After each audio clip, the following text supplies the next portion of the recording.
जय हिंद, वंदे मातरम। दोस्तों, मैं आशुतोष आपके अपने YouTube channel JMD exam crack पर आप सभी का बहुत बहुत स्वागत करता हूं। जैसा कि आप सभी जानते हैं, अगर आप लोगों PDF बहुत कर रहे हैं, लेकिन मैं आपको बता दूं, अगर आपको ये ऐसे जो मैं पढ़ाता हूं इसका PDF चाहिए तो आप लोग Telegram channel JMD exam crack पर ज्वाइन कर लें। और इसी की फ़ोटो चैनल का ही लोगो लगा है, चैनल की ही सारी चीज़ें हैं, और जिससे आपको ये जो मैटर है ये प्रोवाइड हो सके। आइए देर ना करते हुए बिहार BPSC के प्रश्नों पर डिस्कस करना स्टार्ट करते हैं। पहला प्रश्न है, अधिगम संबंधित समस्याओं का निराकरण किस विधि द्वारा होता है? क्या उपचारात्मक शिक्षण द्वारा, या संवेगात्मक शिक्षण द्वारा, या अभि अभिप्रेरणात्मक शिक्षण द्वारा, या विश्लेषणात्मक शिक्षण द्वारा? तो आप जानते हैं किस शिक्षण के द्वारा? उपचारात्मक शिक्षण के द्वारा ही अधिगम संबंधी समस्याओं का निराकरण किया जाता है। आइए अगले प्रश्न की बात करते हैं। कह रहा, शिक्षा समाप्ति के पश्चात गुरु द्वारा अपने छात्रों को दिया जाने वाला संस्कार क्या कहलाता है?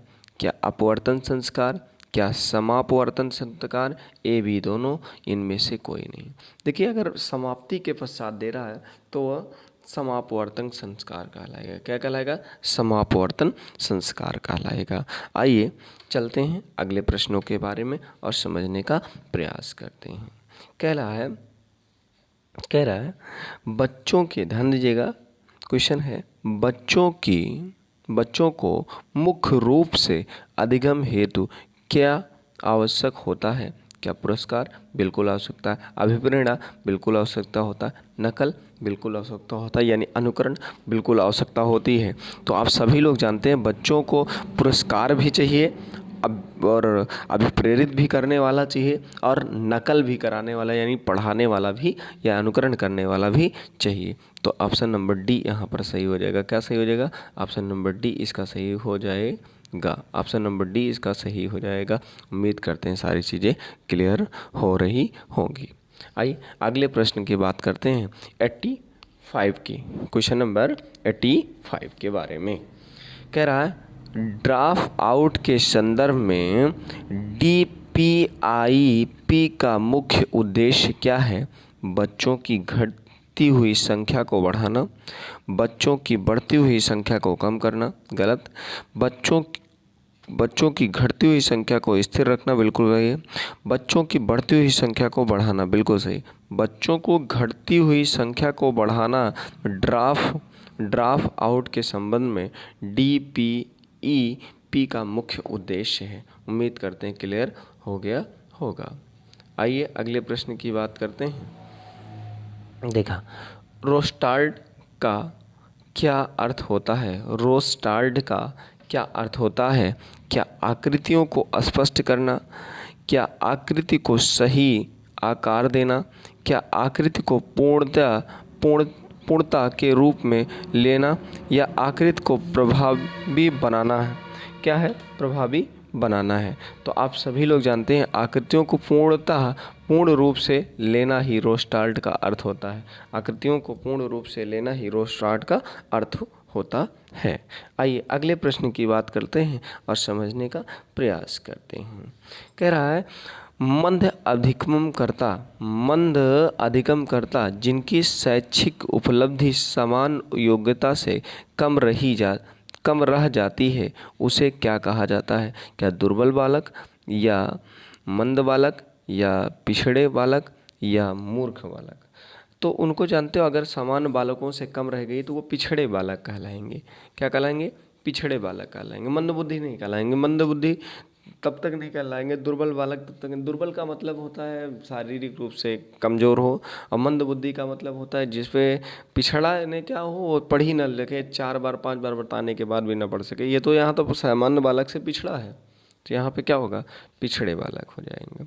उम्मीद करते हैं अगले प्रश्नों की बात करते हैं और समझ में आ रहा होगा। अगला प्रश्न पूछ रहा है, राष्ट्रीय मुक्त विद्यालय का स्थापना किस वर्ष की गई? राष्ट्रीय मुक्त विद्यालय की स्थापना किस वर्ष की गई? क्या 1989 में या 1992 में या 1996 या 1998? तो राष्ट्रीय मुक्त विद्यालय की स्थापना जो की गई वो 1989 में की गई। कब की गई? 1989 में की गई। आइए अगले प्रश्न की बात करें। पियाजे के अनुसार बच्चे संख्याओं को किस उम्र में समझने लगते हैं? क्या 4 से 5 वर्ष की आयु में या 4 से 6 वर्ष की आयु में, 4 से 7 वर्ष की आयु में, 4 से 9 वर्ष की आयु में? तो आप सभी लोग जानते हो बच्चे जो समझने लगते हैं वो समझने लगते हैं कितना? 4 से 7 वर्ष की आयु में संख्याओं को भली भांति समझने लगते हैं। आइए अब बात करते हैं आज के महत्वपूर्ण प्रश्नों के बारे में, और जो है 90 नंबर प्रश्न है। वह कौन सा प्रश्न है? 90 से स्टार्ट करते हैं, 90 प्रश्नों की श्रृंखला से। और प्रश्नों की श्रृंखला आपको कैसी लग रही है हमें कमेंट के माध्यम से अपनी राय ज़रूर दें, क्योंकि हमें आपकी राय से ही आगे प्रश्नों को बनाने और पढ़ने में मन लगता है, क्योंकि हमें सिर्फ आपकी ज़रूरत है। जब आप कमेंट करेंगे तो हमें और अच्छा लगता है किसी को चीज़ को करना। चलिए बात करते हैं 90 क्वेश्चन के बारे में। कह रहा है वैदिक कालीन शिक्षा का मुख्य उद्देश्य क्या था? वेद, धर्म, ग्रंथ, सभी। आप सभी लोग जानते हो वैदिक कालीन शिक्षा में केवल वेदों के बारे में अध्ययन कराया जाता है। किसके बारे में अध्ययन कराया जाता है? वेदों के बारे में अध्ययन कराया जाता है। तो ये वैदिक कालीन शिक्षा कहलाता है। क्या कहलाता है? वैदिक कालीन शिक्षा कहलाता है। उम्मीद करते हैं सारी बातें क्लियर हो रही होंगी। आइए अगले प्रश्न की बात चलते हैं। कह रहा फ्रायड के अनुसार व्यक्तित्व के घटक कितने प्रकार के होते हैं? 3 प्रकार के होते हैं। कितने प्रकार के होते हैं? 3 प्रकार के होते हैं। कौन कौन से? इदम, अहम, पराहम और इदम, अहम, पराहम। और इनसे जोड़कर ही इन्होंने बताया है कि व्यक्तित्व 3 प्रकार के होते हैं। इनके युंग महोदय ने 3 प्रकार के व्यक्तित्व बताया है, और वो जो बताया है उनमें बहिर्मुखी, अंतर्मुखी, उभयमुखी बताया है। लेकिन यहाँ पर आपने कहा कितने प्रकार के होते हैं? 3 प्रकार के होते हैं, लेकिन ये उपरोक्त सभी हैं इसके प्रकार। कौन है? उपरोक्त सभी हैं इसके प्रकार। आइए अगले प्रश्न की बात करते हैं। कह रहा एक बच्चा कक्षा में प्रायः प्रश्न पूछता है। यह सीखने की प्रक्रिया में बालक के किस स्वभाव को व्यक्त करता है? क्या इच्छा को, या तत्परता को, या जिज्ञासा को, या अन्वेषण को? देखिए तत्परता तो हो, तत्पर है तभी तो पूछ रहा, जिज्ञासी है तब भी तो पूछ रहा। ठीक, पहली बात, और इच्छुक है तभी पूछ रहा है। तो सबसे पहले एक बात जान लीजिए, अगर इच्छा है पढ़ने की तब पूछेगा। पहले जिज्ञासा होगी, उसको जिज्ञासु होगा वो बालक, तभी तत्पर होगा, तभी उसके अंदर इच्छा आएगी। यानी जिज्ञासु प्रकृति का है वो बालक, तभी उसके अंदर इच्छा आई है और वो तत्परता है, वो अन्वेषण भी होता है। तो यहाँ पर सबसे पहली महत्वपूर्ण है, बच्चा अगर प्रश्न पूछ रहा है तो यानी वो जिज्ञासु है, वो सीखना चाहता है। आइए अगले प्रश्न की बात करते हैं। क्वेश्चन नंबर 90 क्या है? क्वेश्चन नंबर 93 के बारे में। और सबसे बड़ा कथन है, और ये पूछा जाता है किसका कथन है। बहुत अच्छा प्रश्न है। कह रहा व्यक्ति, ध्यान दीजिएगा, व्यक्ति के जीवन और विकास पर प्रभाव डालने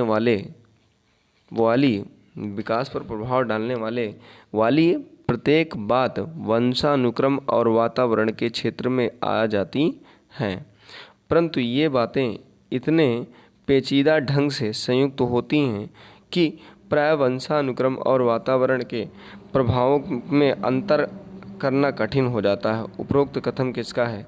क्या R.S. गुडवर्थ का, या कार्ल्स रोजर्स का, वाटसन एवं पावलोव का, या थॉर्नडाइक का? तो आप जानते हैं ये है R.S. गुडवर्थ का। क्या है? R.S. गुडवर्थ का है यह कथन। आइए और चलते हैं महत्वपूर्ण प्रश्नों की श्रृंखला 94 के बारे में। 94 प्रश्नों की श्रृंखला चलने का स्टार्ट करते हैं। कह रहा पाठ्य मनोविज्ञान से संबंधित ZPD का फुल फॉर्म क्या है, या पूरा नाम क्या है?